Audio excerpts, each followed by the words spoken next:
specifically remember my soul being taken out of my avatar, my body container, if you will, and that being put in a stasis or cryogenic type state while I was put into something looked like a bank tube, right?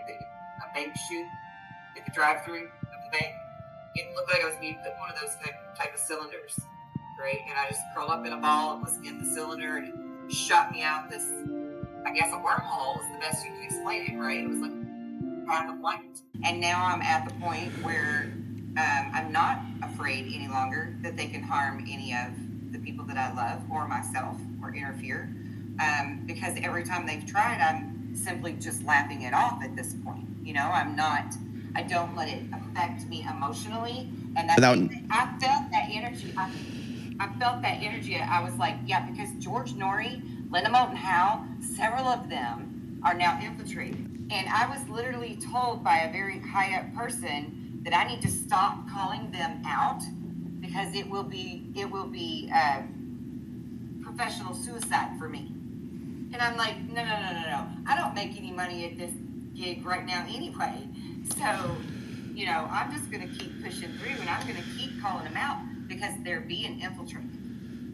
All of them. All of the people that we once, I'm sure you did as well as I, listened to Coast to Coast faithfully for years. And Clyde Lewis, yes, I've spoken with Clyde Lewis several times. But yeah, I mean, I have a comment. And I'm to your father, and just speak your truth to him that you feel now.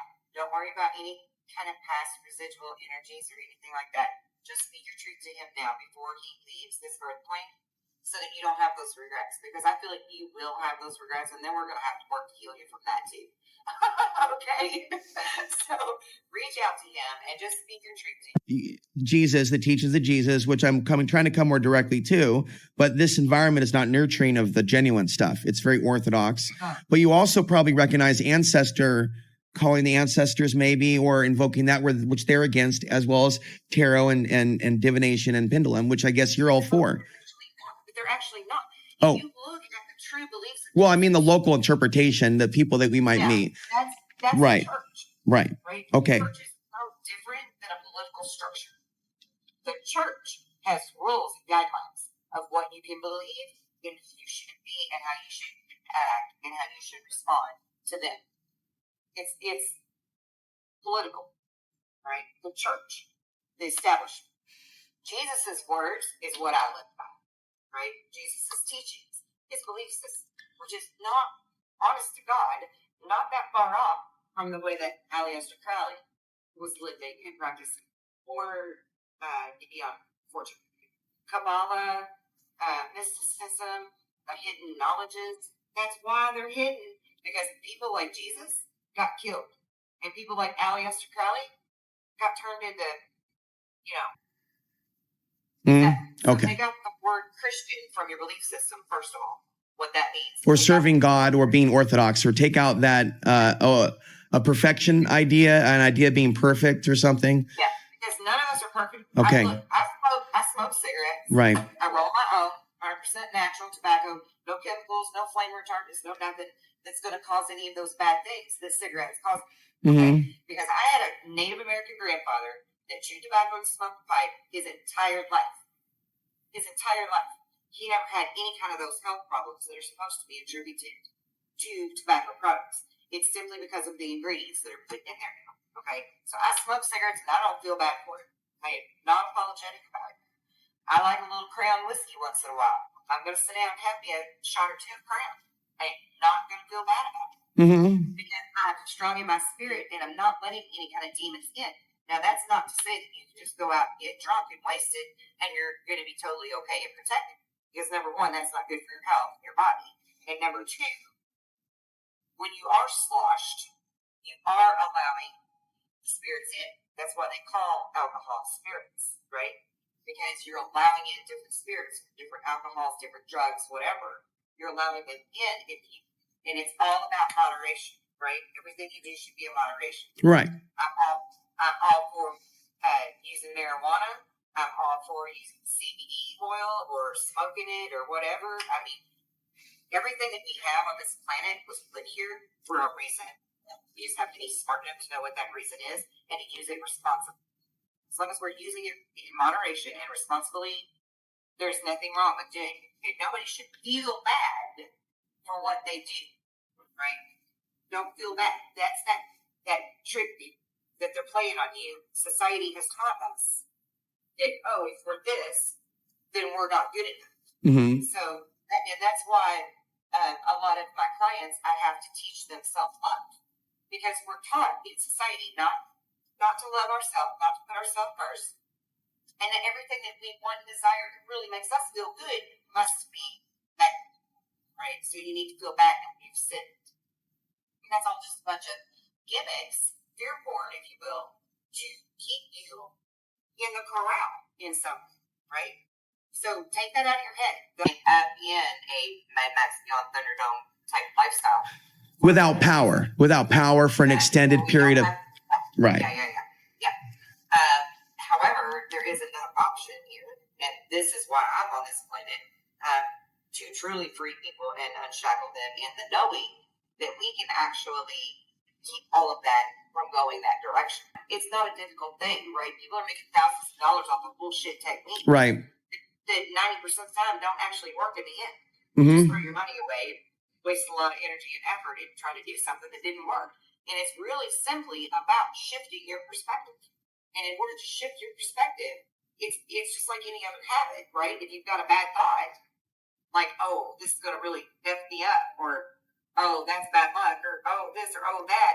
If that's what your go-to thought is, then when you have that, you need to say, no, it's not going to be like that anymore. And then change your perspective, right? Change the opinion of how you're going to feel about whatever just took place. And the more you remind yourself to not let those trigger, repeat things happen in your reptile brain, right? The stuff that's like programmed into us. When those little program immediate responses come out, then remember to correct it and change it. And the more you do that, then the more you start believing in that, right? You have a lot you need to heal and release. And until you can heal and release, it's going to be very difficult for you to shift your perspective, right? Shift your mind thought patterns. Because you got to heal and release. And in order to heal and release, you have to understand from a different perspective why it's happened, or why it did happen, or why it happened the way it did. You have to see it from a higher perspective first in order to heal and release. Okay. Mental paradigm shift that you need to go through. And the more people that can do a paradigm shift, the more people that truly fully wake it up. And me is for me. These are things that are pleasing to me. They help keep me calm. My entire house is very simple, right? So it's not for someone else's benefit. It's not to influence anyone in any way, shape, or form. These are simply things for me. So when you view my screen, you're going to view my things, right? Things that I like, that make me feel good, that make me feel calm, that make me feel safe, comforted, whatever, right? They're only for me. But as far as do we keep it secret, or do we broadcast it? Or to why would we keep anything secret? First of all, because that's how it got tainted and stolen from us to begin with, for the Satanists and for the dark side, or the black hats, or whoever you want to call them, to use it against us, right? Because originally the swastika was a worldwide known symbol. That's what I want to get to. This symbol. And beautiful and sacred. And because of this whole narrative, is how I'm going to put that for now. This whole narrative with the Nazis and what happened with World War II and all of that, now that symbol is perverted and tainted until we, the people, can wake up enough to know the difference and change it. And then we reverse that magic, you see. We reverse that and put it back in the right path. You know, because they've stolen our things. They kept it hidden from us, these truths. They kept hidden, and they stole them and used them, weaponized them against us. But they're not. And then they tell you that they're evil and they're bad, but they're the ones using them. And you're like, well, wait a minute.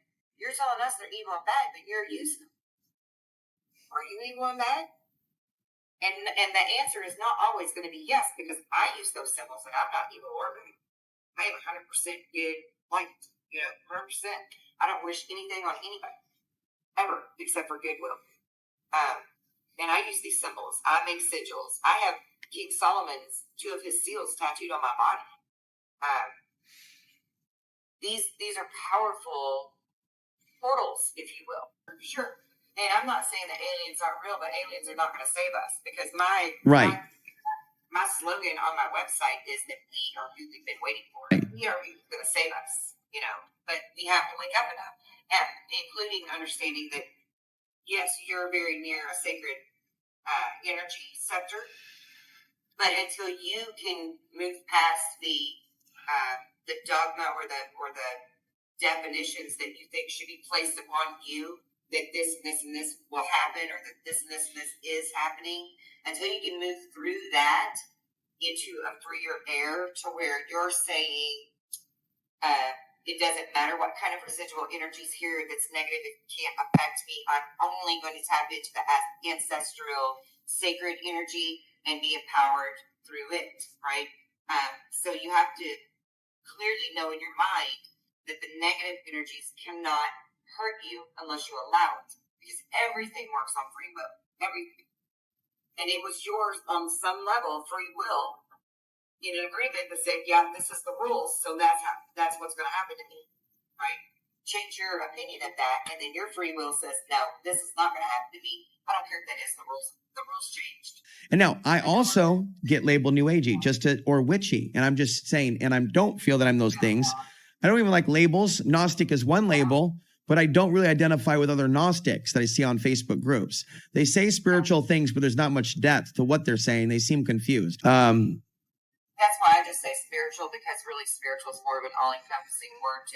You can't really get it under the umbrella of Gnostic or esoteric or Hellenism or, none of them are like a complete definition of what it means to be truly yourself in your nature, in your element, and living the way that we were meant and created to live, right? None of that fits that umbrella other than just truly understanding spirituality.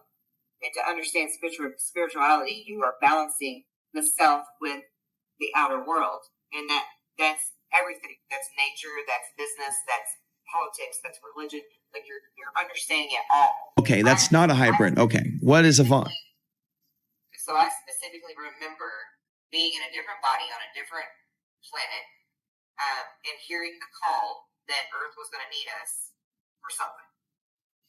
And I actually have a hypnosis that I did that took me into that to help me see it clearer. That's on my channel. But I didn't want to answer the call because I was like, F that. I don't want to go back to Earth. Earth is yucky energy. So is that a video that's easily searchable to go look at? And I'll go. I think so, but I know. Hypnosis. Okay. I can send the link to you. Okay. I know the link because I keep it readily available. But I didn't want to come back to Earth, and then I did, and I specifically remember my soul being taken out of my avatar, my body container, if you will, and that being put in a stasis or cryogenic type state, while I was put into some looked like a bank tube, right? A bank chute at the drive-through of the bank. It looked like I was being put in one of those type of cylinders, right? And I just curled up in a ball and was in the cylinder, and shot me out this, I guess a wormhole is the best you can explain it, right? It was like a path of light, a tunnel of light that I was going through. Mm-hmm. And then my next memory is being 2.5 years old, and being Kelly Smith here on Earth. Right? By the time I was 3, I was telling my parents, I can't. When you started to have your wake-up call? You said you started prepping. No. Okay. No. I've known my whole life what I'm here for. In 2004 is when I started. Point in my life, I was already one of the Anons, right? I was one of the researchers that dug up a lot of information and helped just spread the truths about what was going on in different aspects of the world. And so I was already a pretty good researcher and fully aware of different things that were going on. And my big tangent then was about us being in a binary solar system. And that's actually the catalyst for our sun doing all of this extra flares and stuff that it's doing right now.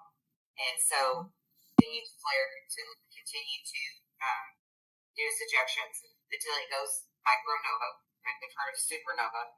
This is going to be a micronova. I've already witnessed a few pulses of that, and I actually have that on video and photographic documentation to prove it. As of 2020 and 2021, we already did some mini pulses where it's warming up, revving up, so to speak, to get ready to do its micronova blast. And when it does its micronova blast, then that is going to bring in the stardust, if you will, the dark energy, the dark matter from the Milky Way, and bombard us with it. And that's how the Earth is going to get its upgrade. That's how people will get their upgraded plants and animals and everything. You know, it's like Oprah handing out new cars, right? You get an upgrade, and you get an upgrade. Like, there's nobody left out. It's going to happen across the board to everything. And so that, for me, I was shown what happened within the next 5 to 10 years, where that pulse happens. A lot of us that are like me, that do the grid work, that is not New Age, have been trying to hold back this impending pulse shift, because that is part of the physical changes that take place and have historically been documented. Every X amount of hundreds of years, we have a magnetic pole shift. Again, so the pole shift idea is not a new age idea. It's an old age idea. It's a cyclical. Are you talking about an instant pole shift? Yes. Okay. So, yeah, it'll be instantaneous. It won't slow down instantaneously. What we know about the data is that, like, we will flatline. Our poles will flatline. They'll come back on. They'll flatline again, come back on to recalibrate until it's set. This could happen any number of times. We don't know how many times it will happen, because it's like a tornado. There's no guarantee of exactly how many times it's going to happen, right? There's no specific equation to that. It's sort of odds and probability randomness. Other factors play into that. And this is not New Age, because Charles Hapgood, who worked for the CIA and wrote a book in the 50s about this pole shift and how it has happened in historical times. His book was actually confiscated by the CIA. And then there was another man as well, I forget his name, but he wrote like the Garden of Eden or something about Adam and Eve, something like that. Some book that told basically the same stuff, where he had stumbled on Einstein and Hapgood and several other people. Velikovsky even wrote about this. That this was a thing that was a repetitive cycle. I have yet to get that person's book, but that name I know. That's on my list later to get that book, Velikovsky. Worlds and Collisions book, yeah. Yes, absolutely worth your money and your time to read. But yeah, this is something that has happened in our history for as long as the Earth has existed, because it's a cyclical event. And it's because we're in not even a binary solar system. We're actually in like a trinary, or whatever you call forward, because technically we have the brown dwarf that's out there that some people would call planet X or Nibiru. But really it's not a planet, it's a star. It's a dwarf star that has its own little mini solar system with it. And then we also have Jupiter that lays in wait to one day be the bigger guy that gets to be the dwarf star, and Jupiter even birthed Venus, and that is documented, ironically, by the Chinese and a few other people. Within the last 1,000 years, they have documentation of Venus being birthed from Jupiter. Because it too is a gaseous planet that will one day, evolve, because that's a cyclical event, right? To make sure you always have a star to keep the solar system going. It's the honest truth. Right, and even with the whole global warming notion, in my opinion, from my research and study, it's the fact that the whole planet is warming up, but it's not because of humans. It's actually because of the binary solar system and the cyclical events that occur. You mean not just the sun itself, but something larger than the sun, when you say binary system? Not larger. It's not larger than the sun. It's smaller. Okay. But it still has a magnetic pull that causes this little war, this little tit for tat between it and the sun as it approaches the sun. So then that's what creates more solar flares. Okay. Right? Because they're kind of shooting at each other. Pew, pew, right? Shooting their little solar flares at each other.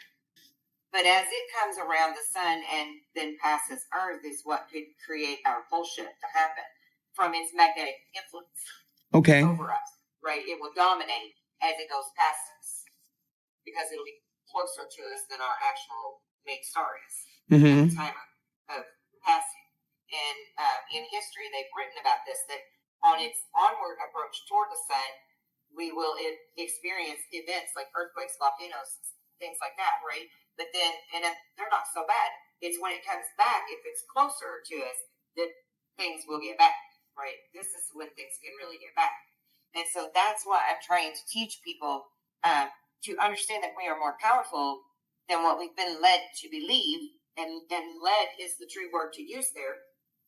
Corralled, led to believe, because we can actually focus on this with our thought power and we can change a lot of it. And I know this for a fact, it's not New Age. It is exactly what Jesus was trying to teach to everyone. And I teach sample and by my own personal experiences because I've raised my child back from the dead through these practices and principles. There's many ways to connect and commune and bind with spirit. There's many, many ways. And there's no right way or wrong way either. It's just what's most comfortable for you. Just like anything else, right? Not everybody can be on the same diet. Not everybody can be on the same health regimen. It's going to be tailored to you. So on my website, to answer your question, I have like this little saying, right? It's kind of long-winded because I'm a long-winded person like you. So it's kind of long-winded, but the gist of what I'm teaching about Jesus' words is the bulk of it is that we too can go forth and do the same great works as He and more. And then I teach you how that and more can happen through example, through workshop, through practice, through healing. Because you have to heal and release all of the dogmas and the beliefs that you've put upon yourself and the world and everything in order to move forward in this direction and be successful. If you are not ready to leave behind how you feel about yourself and change that perspective, you're not ever going to achieve this, right? Like I've had people come to me that, like you brought up at the beginning of the show, that drink sometimes, right? And they feel so bad because they have a drink once in a while that they can't move into this new direction with that guilt. So until they can recognize that it's okay to have a drink once in a while and not feel guilty for that, they can't move forward on this path. And I'm not a saint. And I'm not trying to make anybody else be a saint. Jesus was not a saint, right? He was not a saint. And what better place to go and speak to people like Jesus did as in the slums and at the wells, right? Like in the Bible, or the bars, or whatever, right? You have to be able to relate to people and understand them from their terms, or you don't reach anybody. Well, reach them at their level. So you got to reach them at their level. And their level is, their bar is set in their own mind by their own opinion.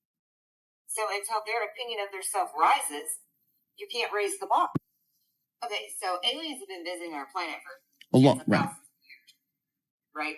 This is not a new thing. They just started coming here in the 60s and 70s, right? Well, I meant like a cyclical wave, like a period in which there's a peak of activity, and then a silence was more to clarify, and then an increase. I'm hypothesizing that it comes and goes, this problem. The waves of higher activity, right? And I personally feel like the research I've done, the cattle mutilations and the waves, the wave flaps of activities, coincide with, if you think of these aliens from a scientific perspective, they're coming here and they're checking the livestock's health. They're checking the water because they take the water too. They'll take the water right out of the pond. My grandfather witnessed this. He's Native American. He witnessed this back in the 30s or 40s, where a UFO was over top of his pond and sucked a bunch of water up out of it, went away. And like a week later, he saw it again and was dumping a bunch of frogs back toward the pond, where, like, I guess the frogs got sucked up in the water. I don't know. But I think they were testing the water to see the health of the planet, right? To see where we're at in our healthiness of our environments. And what a better way to do that than to take the tongue and take the